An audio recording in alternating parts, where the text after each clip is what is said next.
Hormones.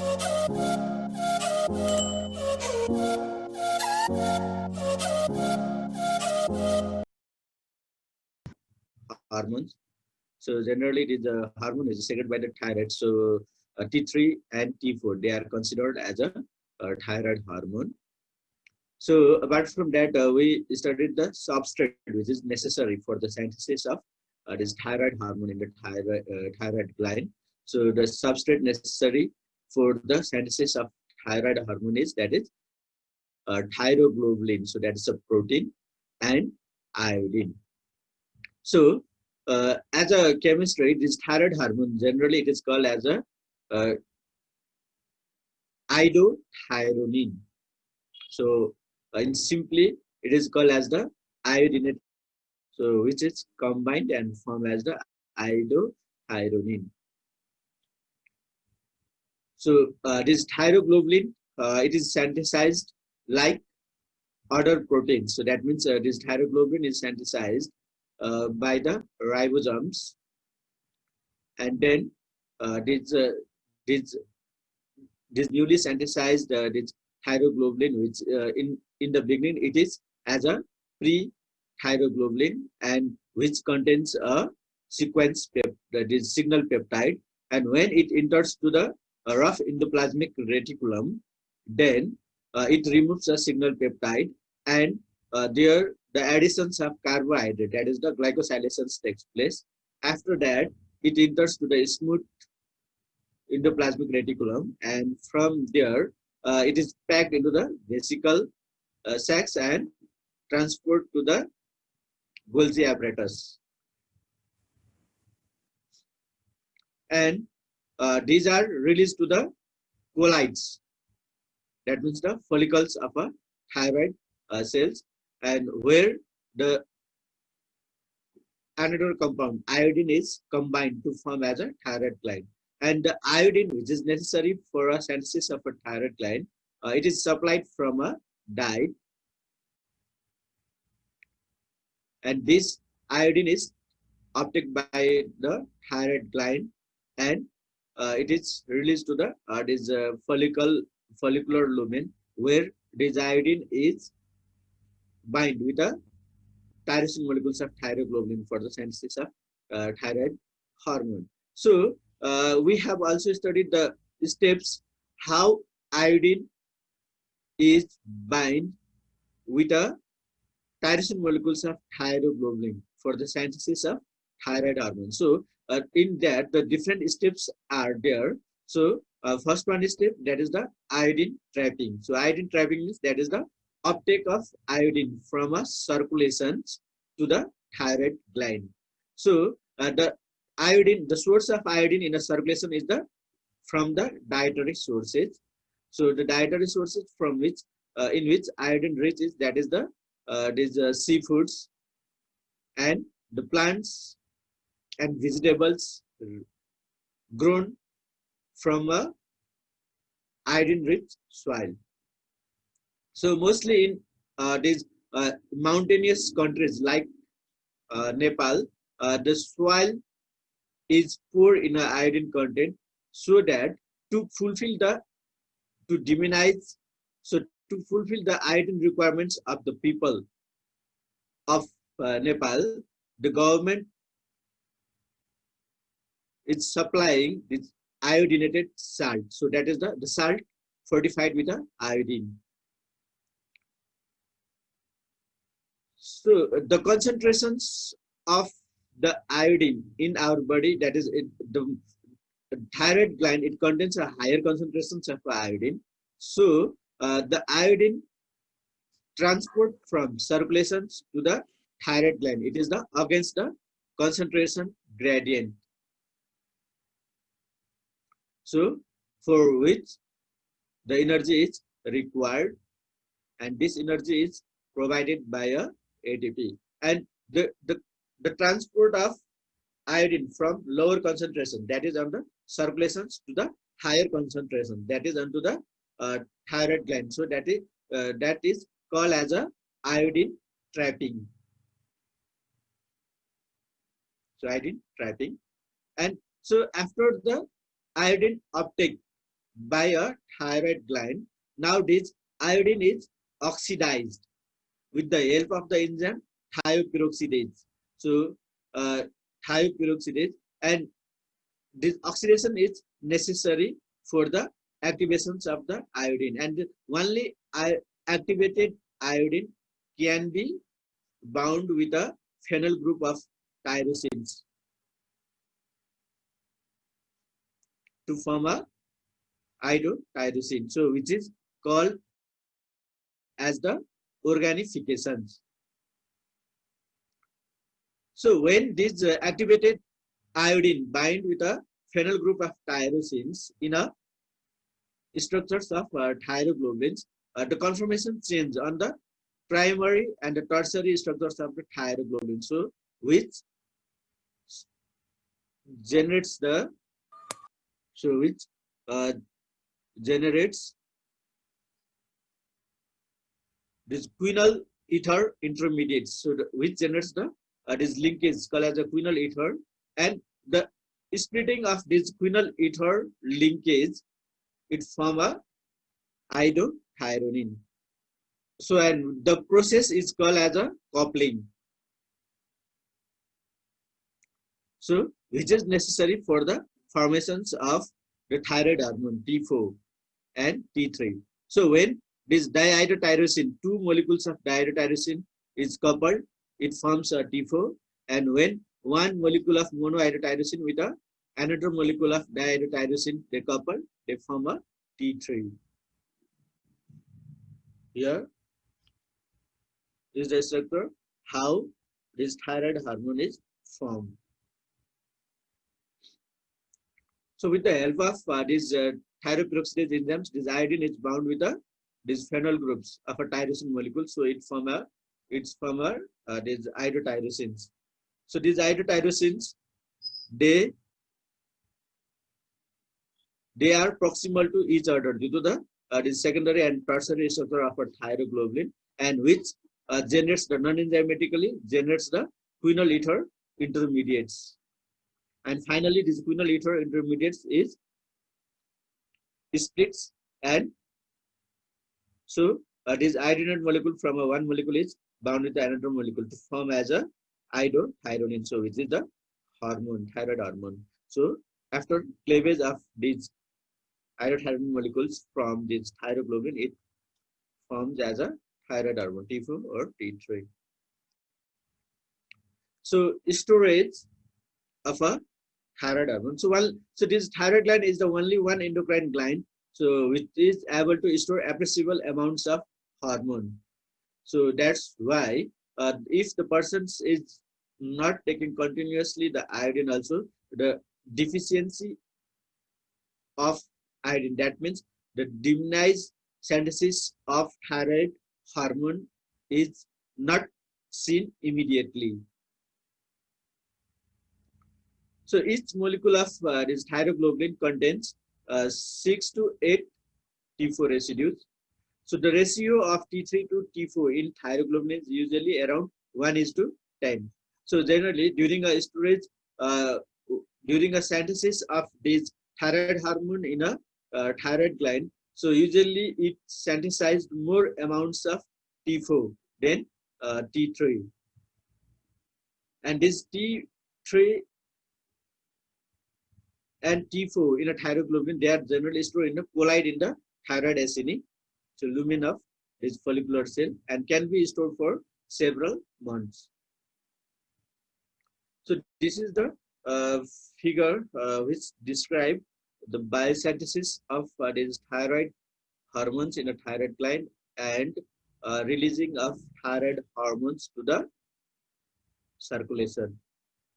So this secretions part we will study, we'll learn in the next slide. So here you can see the figure only. So this iodine, so protein parts, that is thyroglobulin, so that is synthesized in rough endoplasmic reticulums and Golgi apparatus of this epithelial cell of this thyroid cell, and then after the synthesis of this thyroglobulin, it enters to the follicular lumen of this thyroid cell,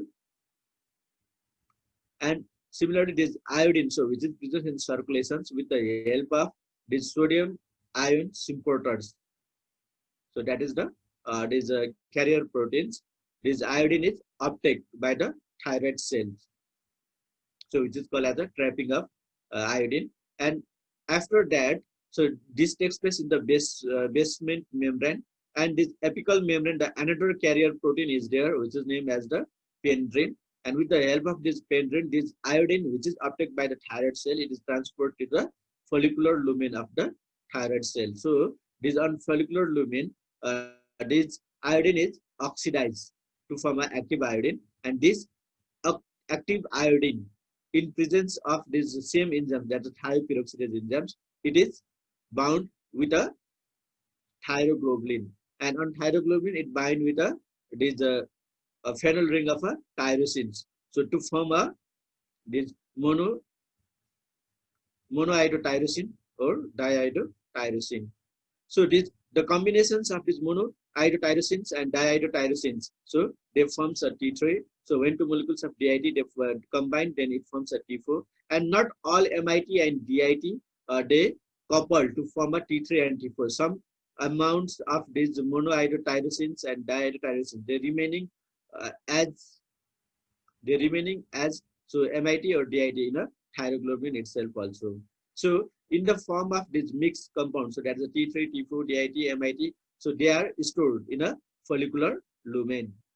And on the follicular lumen, so when so the TSH it stimulates, so it's regulations to the these follicular cells. And so on follicular, so with the help of this megalin, so another these carrier proteins, these complex thyroglobulins, so it enters to the this thyroid cell, and where it bind with the lysosomes to form a secondary lysosomes.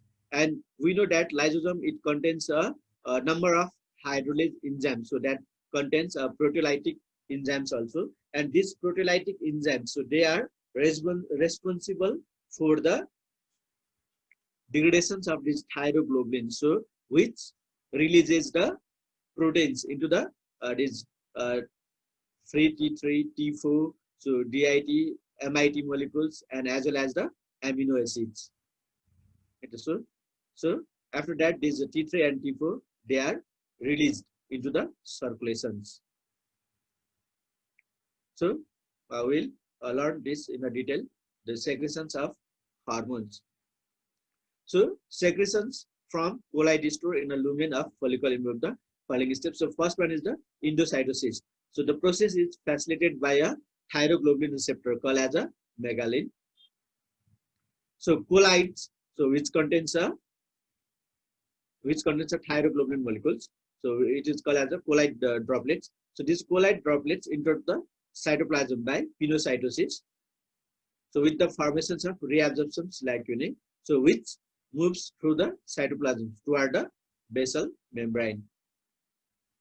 So after it enters to the these epithelial cells of epithelial cells, so that is on the thyroid cells. So these colloid droplets, so it's fused with a lysosomes. So lysosomes are present in these thyroid cells. So these colloid droplets, so which contains thyroglobulins enriched with these T3 and T4. So they fuse with the lysosome vesicles and forms a secondary lysosomes. And on these secondary lysosomes, what I mean, the lysosomes, it contains a proteolytic enzyme, so which digests a thyroglobulin molecule, so releasing a T4, T3, so DIT, MIT, and other amino acid constituents. So now these free T3 and T4, so they are released into the circulations. And this DIT and MIT, they do not release into the circulation. So the DIT and MIT, they are degraded by the deiodinase enzymes present in a thyroid cell into the tyrosines and the free iodine. And this free iodine, they are again reutilized for the synthesis of a new thyroid hormone, and which is called as a salvage So salvage of this DIT and MIT. And amino acids constituent. These amino acids are also utilized for the synthesis of this thyroglobulin molecule. So T4 and T3 diffuse through the basal border of epithelial cells into the bloodstream via adjacent rich capillary plexus. So this salvage of iodine. So as we mentioned in the earlier, so this MIT and DIT, so they cannot diffuse to the circulations. The MIT and DIT, which is released during the hydrolysis of these thyroglobulins in a thyroid cell. So these are catalyzed by a deiodinase enzymes, which releases the free iodine molecules, and these free iodines are again reutilized for the thyroid hormone synthesis. So approximately it is 1/3 of a total iodides in a thyroid gland is recycled in this manner. So the 5' deiodinase that converts T4 to T3 in peripheral tissue is also found in a thyroid gland. So this as we earlier did this study, that means during a synthesis what happened. So the most thyroid hormone during a synthesis, the most of the thyroid hormone synthesizes, that is the T4. So the ratio of T3 and T4 during a synthesis is 1:10. So that means when one molecule of T3 is synthesized in a thyroid hormone by biosynthesis pathway, on the same terms 10 molecule of T4 is synthesized. So during a biosynthesis of thyroid hormone, the most predominant form of thyroid hormone is T4. And we also know that the active form of thyroid hormone is, that is the T3. So it is relatively when we are talking about the activities of this T4 and T3. So this T3 is most potent biological active than T4. So when we compare the potency of this T3 and T4, the T3 is 10 times more biologically active than the T4. So that's why what happened for the activity of thyroid hormone in a targeted tissues, this T4 is converted into the T3 in a peripheral tissue where the activity of this thyroid hormone is necessary, and this conversion is done by this 5' deiodinase enzyme. So in overall it is called as a deiodinase enzymes. And such these deiodinase enzymes, it is not only present in the peripheral tissues, it is also present in a thyroid cell also, so that some amount of this T4 is converted into T3 in a thyroid gland itself by the actions of the enzyme deiodinase.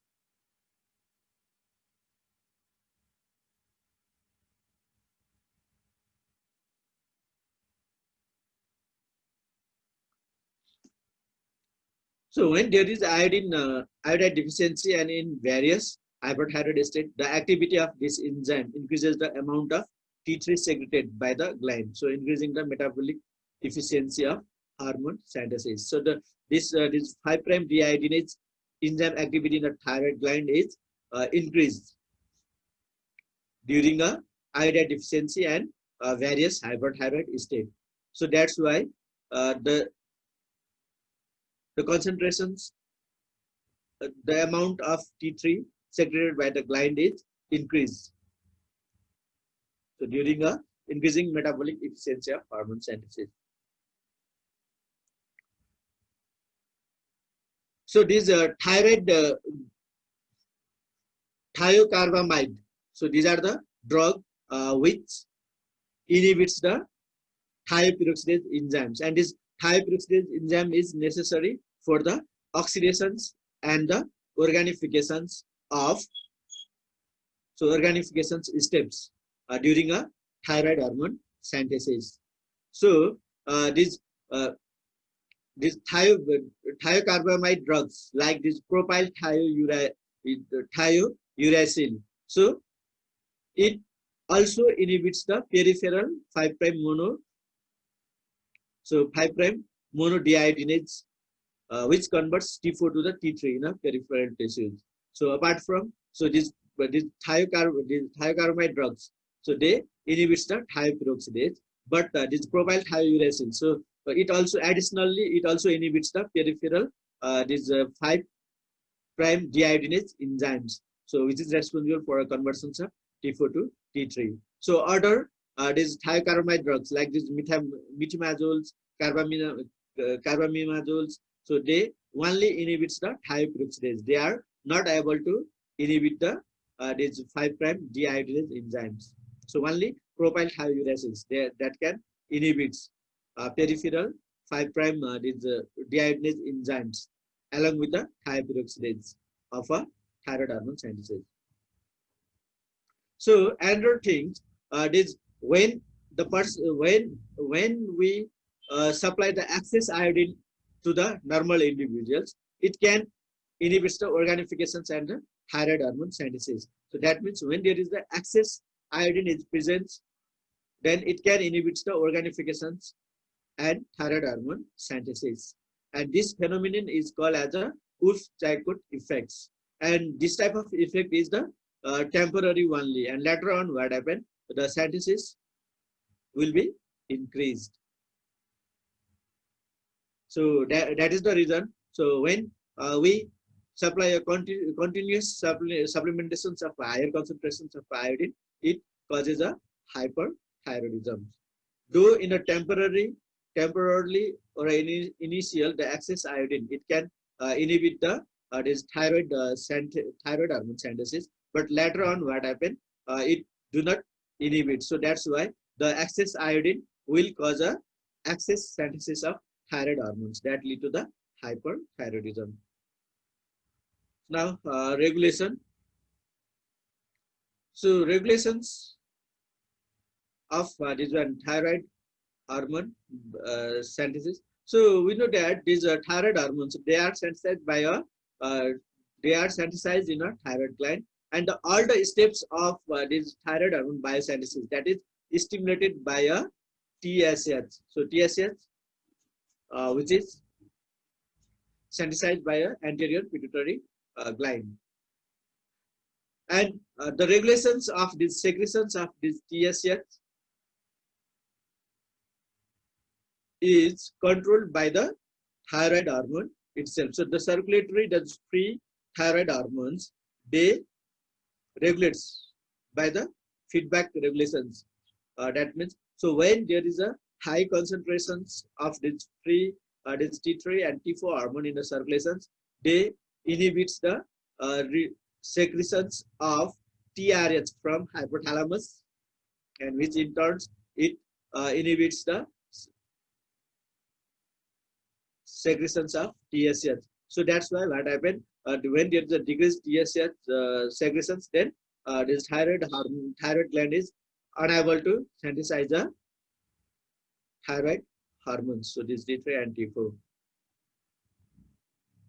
So when there is a low concentrations of T3 and T4 in the circulations, then it enhances the synthesis of TRH, in turn synthesis of TSH, and then TSH causes it stimulates the thyroid gland for the synthesis of a thyroid hormone, when means the thyroid hormones get normalized. So this type of the product which control the synthesis of its own is called as a feedback regulations.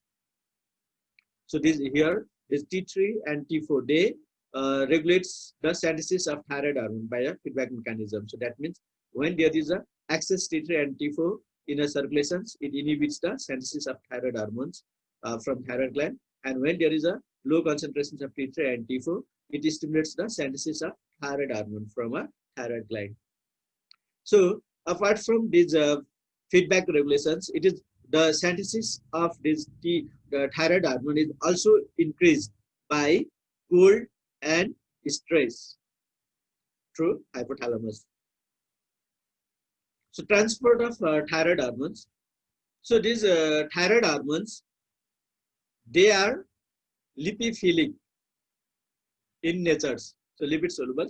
So that's why the most of these So most or almost total these thyroid hormones, so they are circulated in a blood by binding with a plasma protein. So when talking about the T4, that thyroxine, so 99.95% of thyroxine hormones, they are bound with a plasma protein, and when the only 0.05% will be circulate in a blood in a free form. When we are talking about T3, that 99.5% of this T3 are bound with a plasma protein. So only 0.5% are found in the free form. And this thyroxine, these thyroid hormones, they are mainly bound with a plasma proteins called as TBG, thyroxine binding globulin.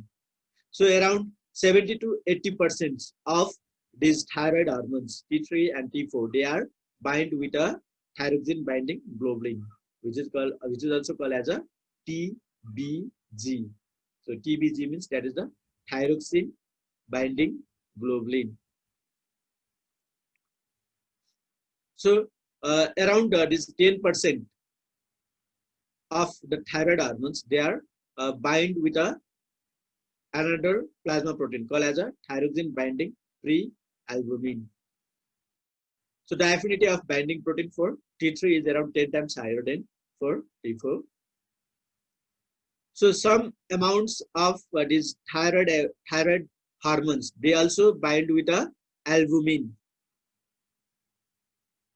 So this approximately this 15% of T4 and T3 in plasma, they are also bound with the albumin. The binding of this thyroid hormone with the albumin is loose binding. So that's why they can rapidly dissociate. And this rapidly dissociations makes a more significance for the thyroid hormones, because they are a good source of free hormones for tissues.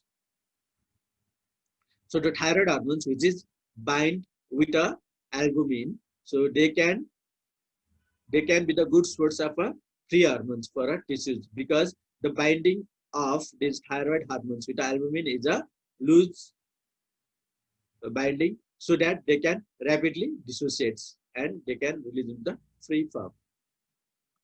So the binding of hormones with a protein also prevents the rapid renal clearance of a hormone and also protect them from an enzymatic attack during a circulation.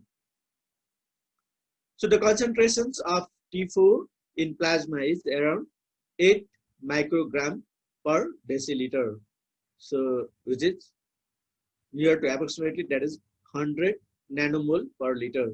So the concentrations of T3 in plasma is 0.12 microgram per deciliter. So when we compare the concentrations of this T3 and T4, so the T4 is 100 times more than the concentrations of a T3. So the half-life of T4 in a circulations, so in the body is 7 days, and the half-life of T3 is 1 day. So in the peripheral tissues, when the body peripheral tissues, they require the actions of thyroid hormones, this T4 that is converted to the T3 with the help of deiodinase enzymes, and this T3 now it shows the this physiological response to the cell. That means it shows the actions to the cell. So free form, so only it is about 0.05% of T4 and 0.5% of T3 that circulate unbound in the plasma. And this free form of these thyroid hormones, they are very biologically active, and the homeostatic mechanisms. So that means the maintenance of these thyroid hormones in the circulations, it is done by a free hormones, not by the total hormones. So this total hormone means that is the bound as well as the free form of thyroid hormones. So the hormones which is bound with a plasma, they are usually inactive. So these estrogens. So estrogen, it stimulates the synthesis of what is thyroid binding globulin. So during the pregnancy, what happened is thyroid binding globulin levels, they increases, and so that the total T4 concentrations may be duplicated without significant increase in the amount of the free hormones. So that's why even the persons is normal during a pregnancy, they can show a hyperthyroidism. That means when we measure thyroid hormones during a pregnancy, we can see the higher concentrations of T4, though the person is normal. Binding of these thyroid hormones with albumin is a loose value, so that they are rapidly dissociates and they can contribute to the these concentrations of the free hormones. And the another thing on which we are discussing is that when we measure a total thyroid hormone in the circulations, or that means in the plasma, so that includes both free hormones and these protein bound hormones. So during this, so when there is a increased concentrations of this plasma protein, so which is responsible for a binding of thyroid hormones, so that also interfere on the concentrations of a total thyroid hormones. So the one example here it is given is, that means, so on the pregnancy time, in during a pregnancy, the thyroid binding globulins level, it is increased. So that's why what happened, the total T4 concentrations, so total these thyroxine concentrations in the circulations may be doubled. So if we measure the concentrations of these thyroid hormones in a woman,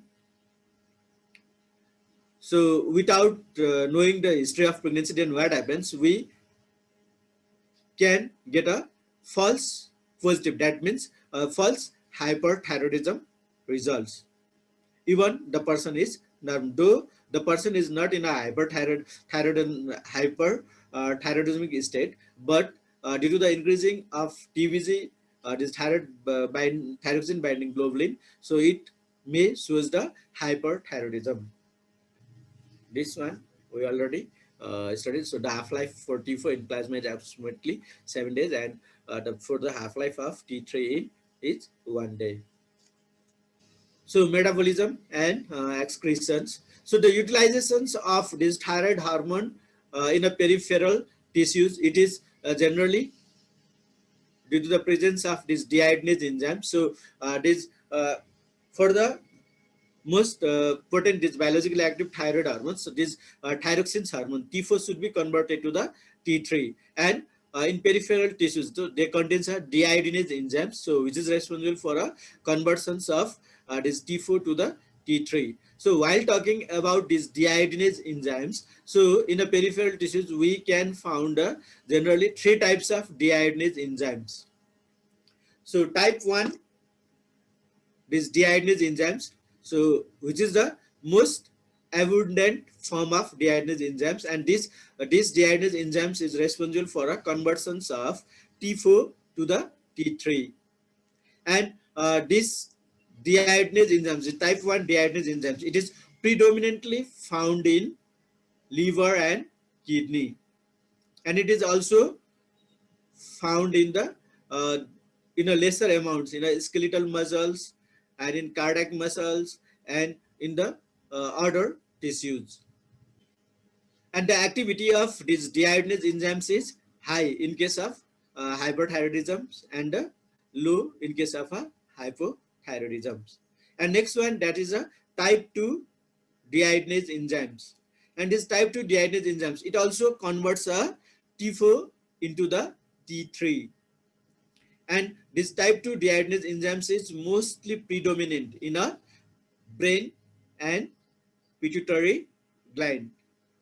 And the main function of this type 2 deiodinase enzyme is, that is, it is the it main function of this type 2 deiodinase enzyme is, that is the maintaining of T3 level in a brain. And this deiodinase enzymes, the activity of type 2 deiodinase enzymes is high when the person's in hypothyroidism. So that means when there is a low concentrations of these thyroid hormones in the circulations, so that time to minimize the level of to maintaining the level to maintaining the level of these thyroid hormones in our brain cells, so the activity of this deiodinase is high, so which converts so. And when the person is in a hyperthyroidism, so hyperthyroidism, that means the increased concentrations of thyroid hormones in a circulation, so that time these type 2 deiodinase enzymes, the activity of type 2 deiodinase enzymes is low. So that's why it prevents the toxic effects of thyroid hormones in the brain. So type 1 deiodinase enzymes, the activity is increased along with a hyperthyroidism and decrease along with a hypothyroidism. Type 2 deiodinase enzymes, the activity is increased in hypothyroidism and decrease in hyperthyroidism. So next one, this type 3 deiodinase. So this type 3 deiodinase enzyme, so it is called as a 5 deiodinase, so which converts T4 to the reverse T3. So it is predominantly present in a chorionic membranes of the placenta and glial cells. And most of the most of the peripheral tissues, they contains both these 5' deiodinase as well as the 5 deiodinase. So this 5' deiodinase, it converts T4 to the T3, and 5 deiodinase, it converts T4 to the reverse T3. And generally reverse T3 is, that is the inactive form of thyroid hormone. And the activity of these hormones on the target cell, so that is depends upon the metabolic activity of that cell. So the conversions of T4 to the T3 or reverse T3, so that is depend on the metabolic state of that tissue. So the conversions of T4 to reverse T3 is proportionally greater in old age, malnutrition, fever, serious chronic disease, cancer, and severe burns. So degradations, so the degradations of thyroid hormones in our tissues, that is also done by the deiodinase enzymes itself. So deiodinase enzymes, not only it converts this T4 to the active form of thyroid hormones, that is T3, it is these deiodinase enzymes, they are also responsible for conversions of these T3, the active thyroid hormone, to the this DIT, MIT, and finally thyronine. So deiodinase enzyme, so that removes the iodine. So in previously, this like this reverse T3, so which is the inactive form. So this DIT and MIT, so they are also considered as a non-active forms. But nowadays, what it is found that they also regulates the gene expressions as the T3, but the concentrations needed for the activity is higher. So that means for the to show its genetic, that means regulations, which is shown by the T3. So the concentrations of DIT and MIT should be 100 times more. So because of that, nowadays this DIT and MIT, they are kept under the group non-classical thyroid hormones. So this DIT, so here, so DIT means that dihydrothyronine, MIT means that is the monoiodothyronine. thyronin. So these are differ from a next this DIT, which we have learned during a biosynthesis of thyroid hormone. So on that, DIT means diiodotyrosine.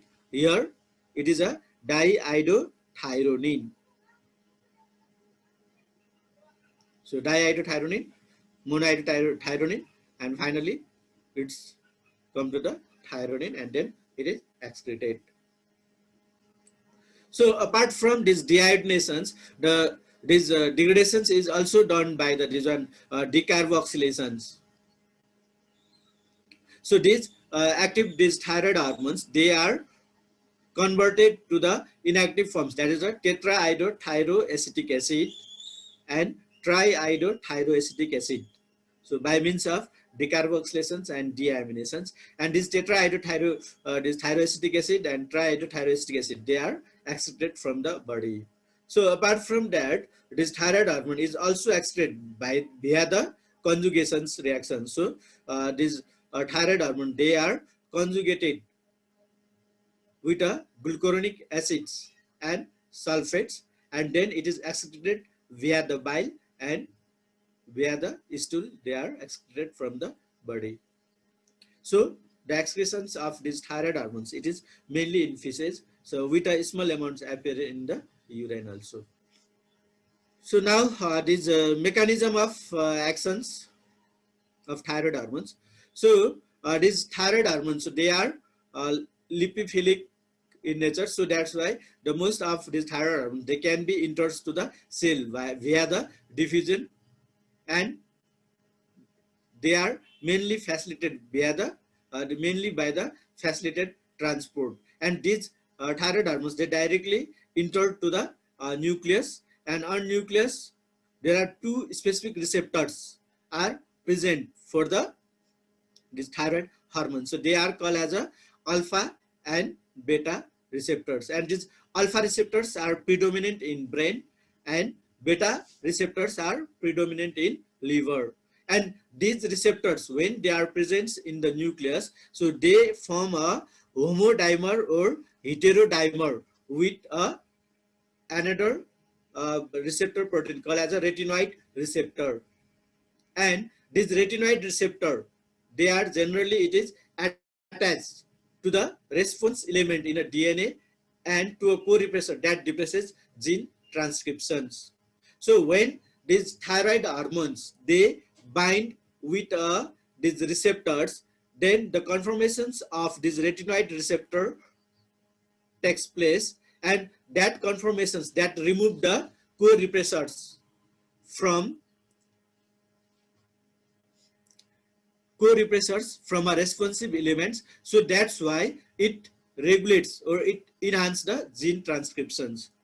So in initial, when there is a absence of thyroid hormones, these receptors, so these thyroid hormone receptors along with the retinoid receptors, so they form a co-repressors and they depress the gene transcription. That means they inhibit the gene transcriptions.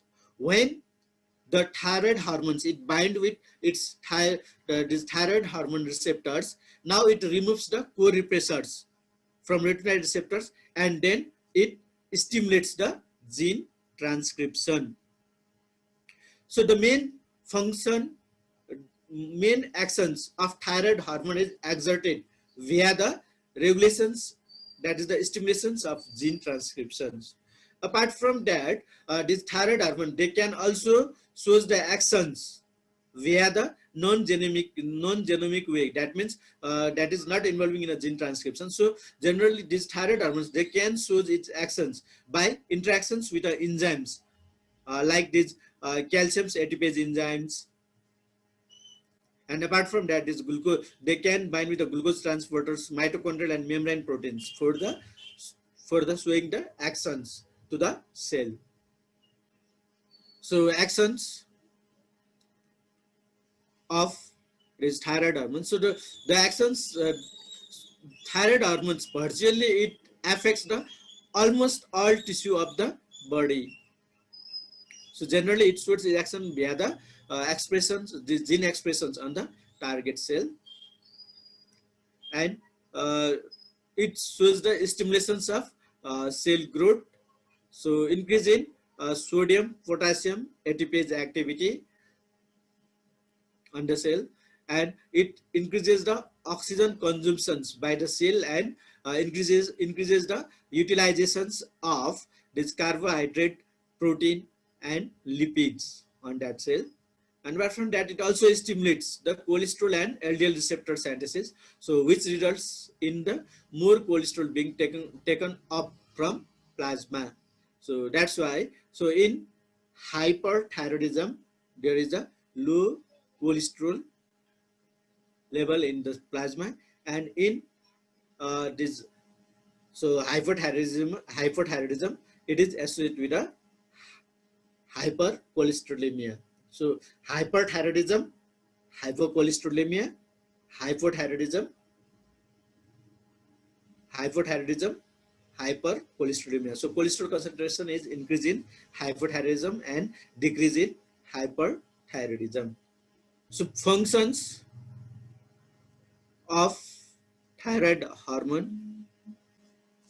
So okay, these functions of these thyroid hormones will continue in the next class. So on coming class, we'll include this one, function of thyroid hormones and the thyroid function test. So uh, thank you for your participation. Uh, have a good day.